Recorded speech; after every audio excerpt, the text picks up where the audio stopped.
Allez, je vous propose quelques applaudissements pour accueillir notre prochain speaker. Non, on n'applaudit pas. Si, on applaudit, voilà, ouais, allez. Hein, un peu de punch. Alors, on appelle Thomas, Thomas Rouet qui nous rejoint. On va parler des pépinières. Hein, on n'en a pas parlé encore depuis ce matin. On essaye de... Bonjour à tous et à tous. C'est très varié au niveau des secteurs. Alors justement, tu vas nous faire un retour d'expérience. Voilà, tu as la télécommande, c'est parti pour 10 minutes. Tu as la main. Voilà, donc je me présente. Je suis un peu comme mon prédécesseur Laurent.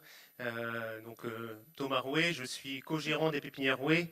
J'ai pas de formation en production, j'ai une formation en marketing et commerce, mais je suis très bien accompagné avec mon frère qui est donc lui le responsable de la production, donc Olivier Rouet, et puis aussi toute une équipe de collaborateurs qui sont très compétents dans le domaine de la pépinière.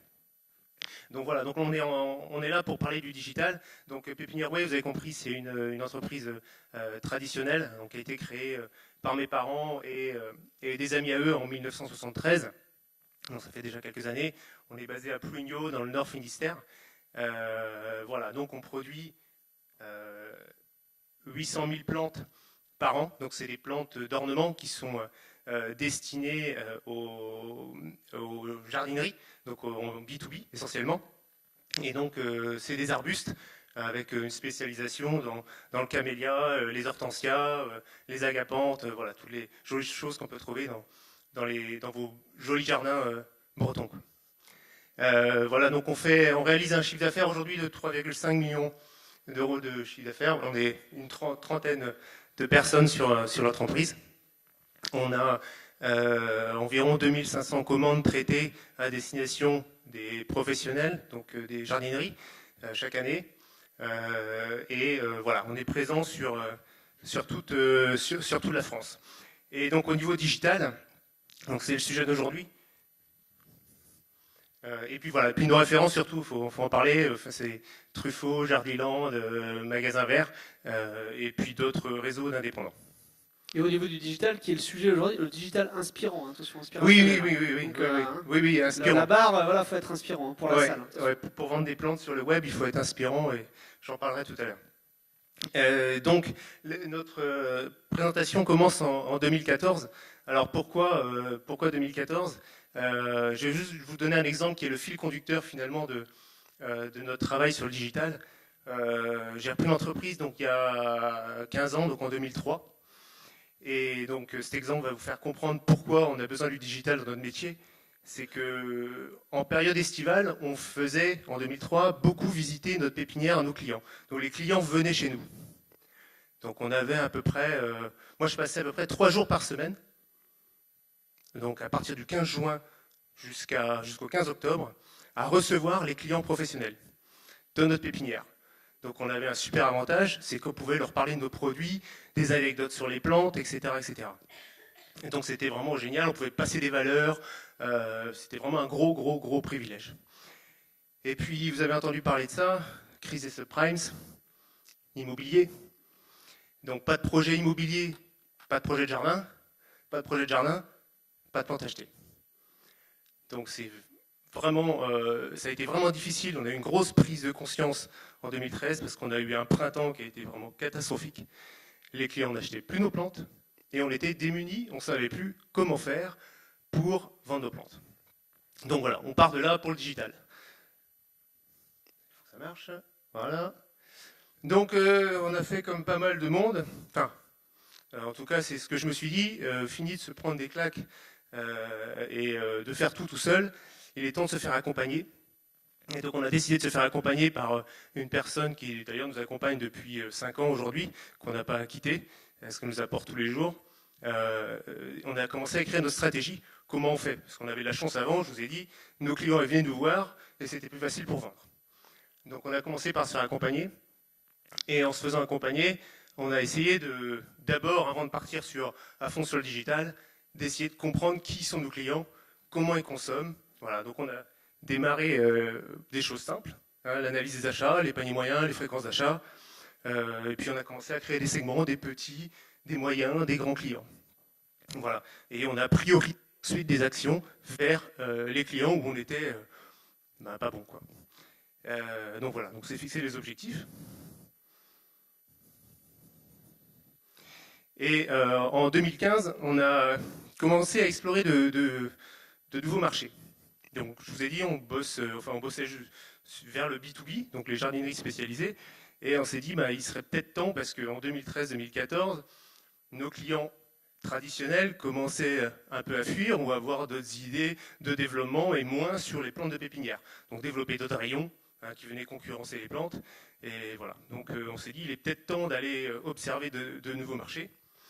Et donc c'est pour ça qu'en 2015, on a appuyé sur le digital. On avait déjà un site depuis 2009. Donc un site institutionnel, comme beaucoup peut-être d'entre vous ont commencé par faire. Tiens, on fait un site parce que tout le monde fait un site. Et ce site-là, voilà, il vivotait. On n'avait pas de stratégie, on a fait un site, on l'alimentait avec un peu de contenu de temps en temps, mais bon, pas quelque chose de vraiment bien établi et stratégique. Donc en 2015, on a commencé à séparer rouet pépinière B2B, rouet pépinière B2C, et on a utilisé le web pour vendre nos plantes, donc à destination du B2C. Donc on a passé beaucoup de temps à écrire une stratégie de développement, à essayer de parler à destination de B2C, parce qu'on avait une histoire plutôt B2B, donc avec notre vocabulaire, notre jargon horticole, mais à destination de professionnels, et comment on faisait pour parler aux particuliers. Donc voilà. Et puis en parallèle, en B2B, on a fait tout un travail avec nos commerciaux, de classification de clients, segmentation, commencer à les animer via des emailing. Parce que, juste pour vous dire, nos clients sont des chefs de rayon de jardinerie et ils utilisent l'ordinateur le matin entre 8h et 10h et ensuite de 10h jusqu'à 19h, ils sont avec le client en jardinerie. Donc utiliser le digital était vraiment loin de leur monde et il est encore aujourd'hui, de moins en moins, mais il l'est encore. Donc voilà, il faut prendre aussi les contraintes de nos clients. Et donc voilà, donc on a, nous, structuré notre offre commerciale en B2B. Ensuite, en 2016, on a commencé à réfléchir à comment créer de la valeur pour chacun des marchés. Donc pour le B2B, l'idée c'était vraiment d'adapter l'offre au type de clientèle. Donc je vous ai dit tout à l'heure, petit, moyen et grand.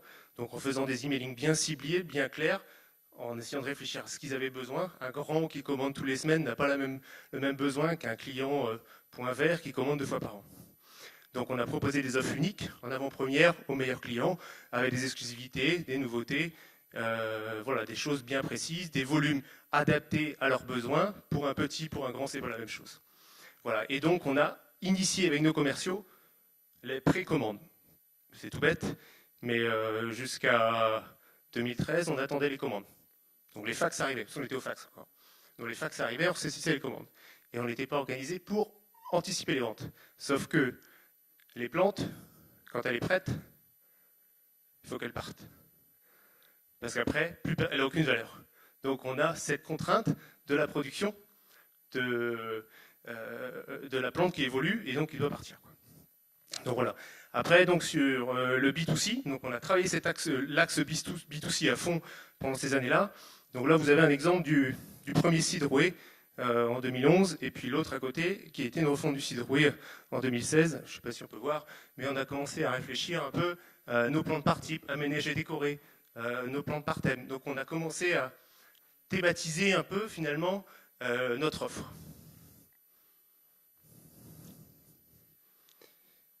Donc en 2017, on a vraiment actionné la logique omnicanal, donc le B2B, le B2C, et puis on a adapté surtout tous nos supports de communication et vers nos cibles en allant encore plus dans la personnalisation, vers le one-to-one. Donc en B2B, c'est assez récent, mais on a commencé à utiliser des outils d'envoi d'emailing. En construisant bien nos offres via des emails, ensuite des belles landing pages qui donnent envie d'acheter, donc ça c'est destination des jardineries, et ensuite des bons de commande un petit peu plus qualitatifs pour vendre. Voilà. Et 2017, on a décidé de séparer rouée pépinière de la vente aux particuliers. Donc on a créé un site de vente en ligne avec une nouvelle marque, une nouvelle société qui s'appelle donc In My French Garden, qui a presque 1 an. Et pourquoi on l'a fait? Parce qu'on avait besoin, on s'est aperçu finalement, après avoir testé, qu'on avait besoin pour le B2B d'avoir un support digital. Parce que ça y est, le fax, il commençait un peu à le laisser de côté. Et ils étaient en train de se rendre compte qu'on pouvait apprendre des choses sur le web. Mais bon, tout le monde va au rythme finalement de ses clients aussi, quoi. Donc on s'est aperçu qu'il était temps d'avoir un support digital, donc un site internet dédié aux pros sur lequel on est en train de bosser. Donc on a toute une équipe qui travaille sur le compte du B2B, pardon. Et donc In My French Garden, on l'a lancé le 21 novembre 2017. Donc c'est un site qui s'est affranchi complètement de rouée pépinière en termes de com. Et donc il y a une communication vraiment adaptée encore plus au B2C, quoi. Donc voilà, les objectifs du site In My French Garden, c'est donc d'adapter l'offre aux particuliers, donc aux différentes typologies. Donc soit on a un petit balcon, soit on a une terrasse, soit on a carrément un jardin, ou on a les trois. Positionner l'offre des plantes dans un univers type déco. Donc là, on fait beaucoup de terrain, parce qu'il ne faut pas oublier le terrain. Hein, ce que j'ai pu entendre ce matin, c'est que le terrain est important. Donc ce qu'on fait, c'est qu'on va on va dans des lieux, donc sur des balcons à Paris, on va dans des jardins et on fait des shootings avec des designeuses, avec une styliste, avec une vraie photographe, et on met en scène nos plantes pour donner des idées aux différents clients, quoi. Voilà, donc l'idée, c'est vraiment d'accompagner le client dans son parcours d'achat, quoi. On est bon? Presque. Et donc on utilise plusieurs outils, l'emailing bien entendu, Trustpilot, la vie client c'est important, vous verrez on est déjà 7e sur 60 dans la catégorie jardin de Trustpilot, donc c'est plutôt bien. Voilà, puis le responsive. En 2018, on a digitalisé toute l'entreprise, ça c'est un point super important qui a été dit aussi. L'idée c'est que tout le monde s'y mette. Faut savoir qu'on a des gens qui travaillent sur le terrain et le digital c'est pas spécialement simple pour eux, les commerciaux non plus. Voilà, donc on a créé la Rouée TV, on est en train de la créer, on va la lancer. On est présent sur YouTube de manière hebdomadaire. Donc on va vers nos clients pros, avec les réseaux sociaux aussi, Facebook, LinkedIn.